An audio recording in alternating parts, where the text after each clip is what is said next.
Fala aí pessoal, tudo bem?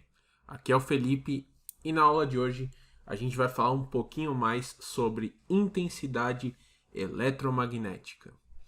A intensidade eletromagnética, ela vem do conceito de onda, né? A gente sabe que um campo elétrico e um campo magnético são produzidos por ondas. Ondas nas quais elas variam, né, através da senoide daquele fenômeno.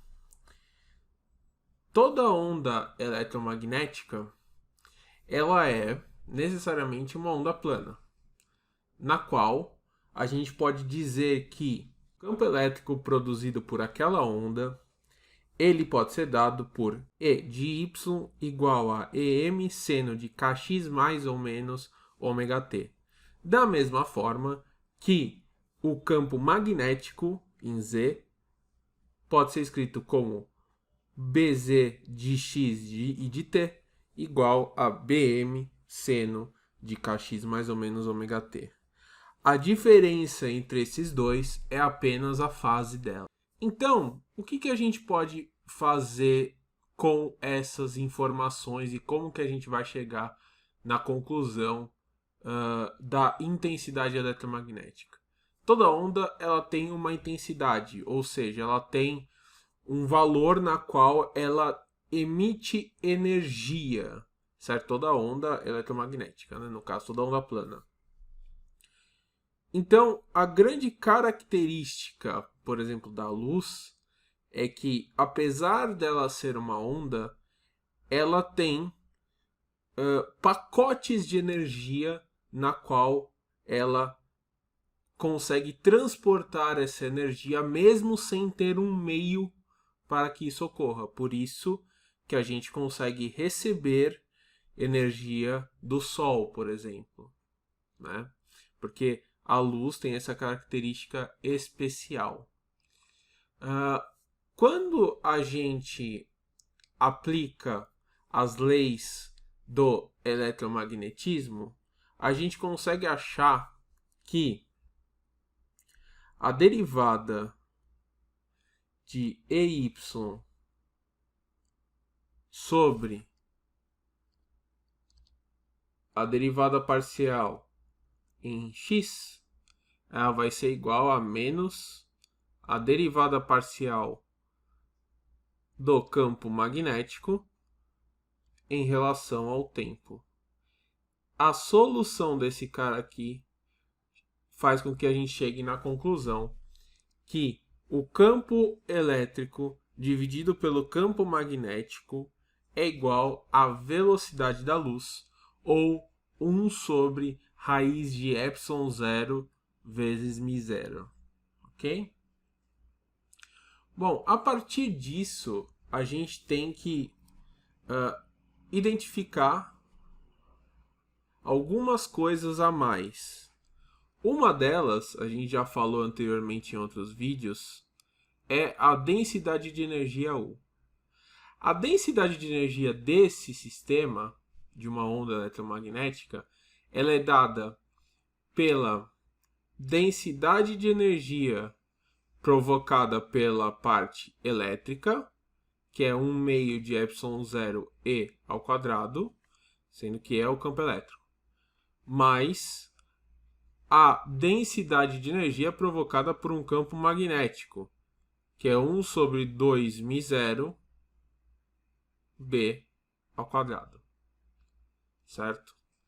Se a gente levar em conta que E sobre B é igual a C, que é igual a 1 sobre raiz de ε0 μ0, a gente chega à conclusão que U ele é igual a ε0 e ao quadrado.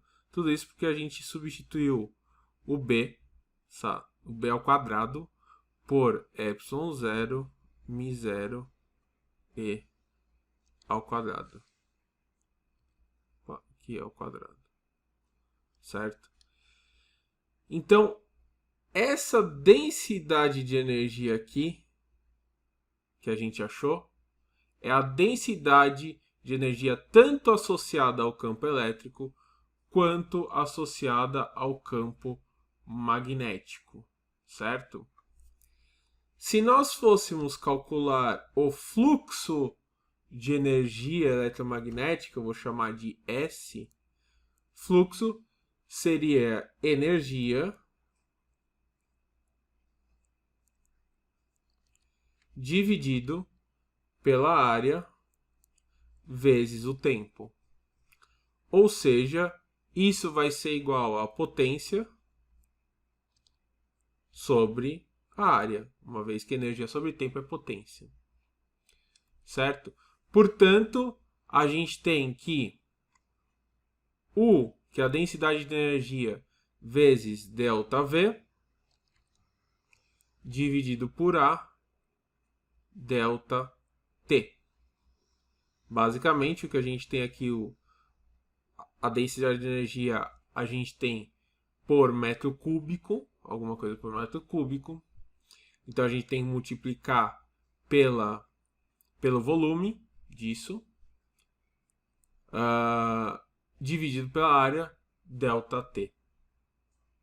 Certo? Ou seja, é igual à primeira equação que a gente escreveu. O U a gente tem epsilon e epsilon 0, né? E ao quadrado. ΔV nada mais é do que área vezes a velocidade vezes ΔT. Uma vez que ΔV a gente pode escrever, que é de volume, né? Como área vezes ΔX. E a gente tem que ΔX ele é igual a velocidade vezes ΔT. Uma vez que velocidade é ΔX sobre ΔT. Certo? No nosso caso, a velocidade é a velocidade da luz. Ok? Isso tudo dividido por A vezes ΔT. Com isso, a gente pode cancelar esses termos aqui. E a gente chega à conclusão que S, que era o fluxo de energia, ele é igual a ε0 vezes C vezes E ao quadrado. Da mesma maneira que a gente pode escrever isso como E vezes B dividido por μ0. Este cara aqui que a gente achou, se a gente colocar ele em forma de vetor, ou seja, o vetor S, ele vai ser E produto vetorial com B, certo? Uma vez que a gente tem que achar um vetor aqui, dividido por μ0. Este cara aqui, que a gente achou, ele é chamado de vetor de Poynting. Uma vez que foi o cientista de nome Poynting que achou ele. A unidade dele é watt por metro quadrado. Mas por que isso vai trazer a intensidade para nós?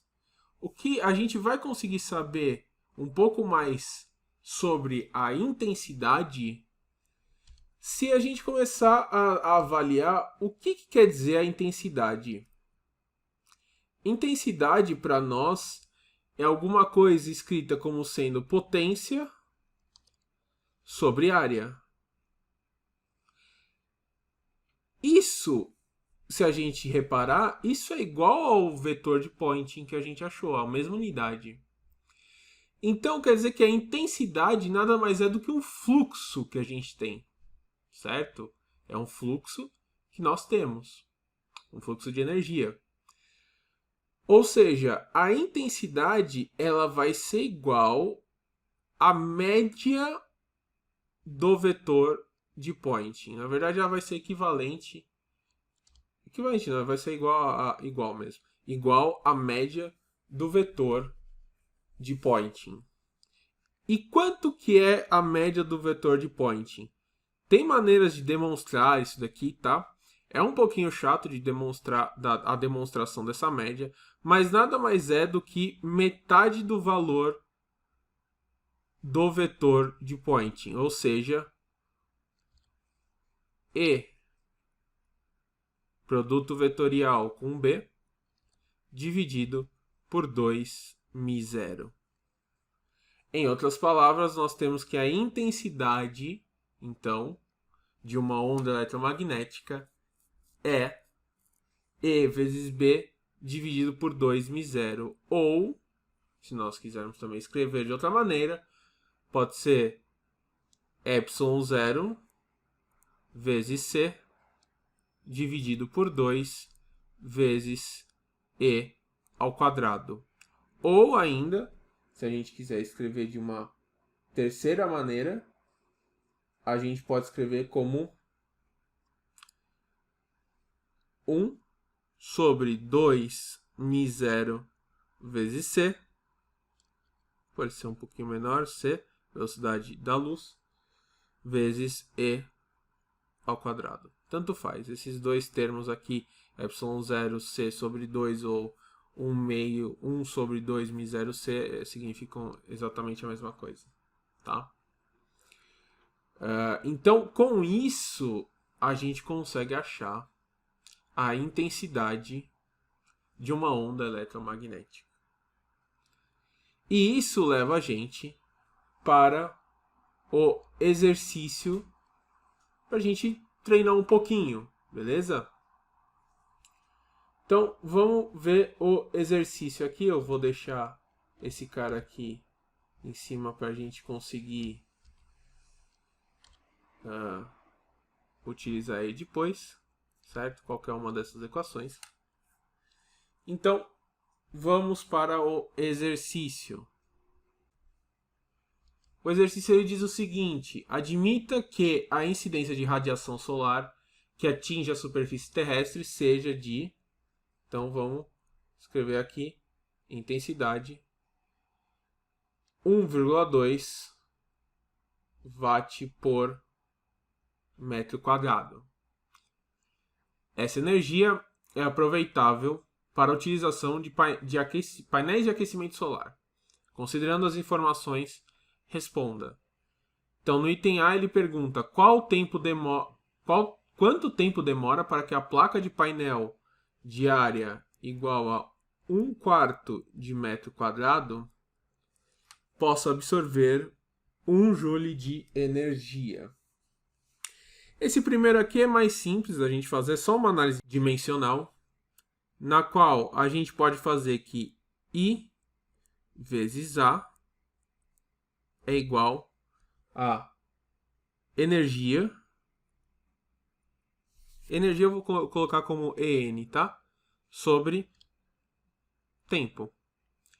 Portanto, a gente sabe que o tempo nada mais é do que a energia que a gente quer, dividido por I vezes A. Ele pede para uma energia de 1 joule. Então, 1 dividido. O I ele dá como sendo 1,2. E a área ele dá como sendo 1/4. Portanto, esse valor vai dar 3,33 segundos. Ok? Já no item B, aí é um pouquinho mais complicado. Ele fala, tipicamente, qual seria a intensidade do campo elétrico de uma onda eletromagnética monocromática cuja intensidade é dada acima. Então, se a gente não tivesse descrito o que é intensidade de uma onda eletromagnética, seria um pouquinho mais difícil da gente escrever. Contudo, a gente já achou que I vai ser igual a 1 sobre 2 μ0 vezes a velocidade da luz vezes E ao quadrado. Com essas informações, a gente tem que E vai ser igual a 2 μ0 vezes C vezes I, e a gente tira a raiz quadrada desse cara. Portanto, vai ser 2 vezes μ0, ele é dado por 1,26 vezes 10 a menos 6, vezes a velocidade da luz, que é 3 vezes 10 a oitava, vezes 1,2, que é a intensidade que ele deu dessa onda. Isso tudo na raiz. E isso vai ser igual a 30,12 volts por metro.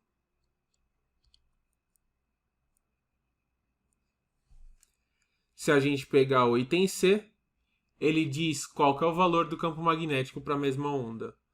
Nós sabemos que para uma onda, a gente tem que o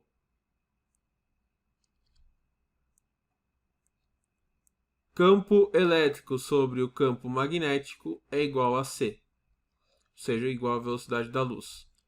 Portanto, a gente tem que o campo magnético ele é igual ao campo elétrico dividido pela velocidade da luz, ou seja, 30,12 dividido por 3 vezes 10 a oitava. Isso dá para nós 1 vezes 10 a menos 7 teslas ou 0,1 microteslas. Certo? Tanto faz. Aqui, qualquer uma das duas respostas estaria certa. Beleza? Então, esse é um tópico bem diferente, tá? Ele já está falando mais de ondas, apesar que, obviamente, a parte de eletromagnetismo a gente está falando de ondas, porém um pouco diferente das questões que a gente fez anteriormente. Contudo, eu já tinha feito um exercício de vetor de Poynting aqui no canal. Lá para trás tem um exercício de vetor de Poynting. E aqui eu só quis dar um pouco mais de enfoque exatamente na intensidade. Ok? Então, gente, por enquanto é isso. Um grande abraço para vocês e até a próxima. Valeu!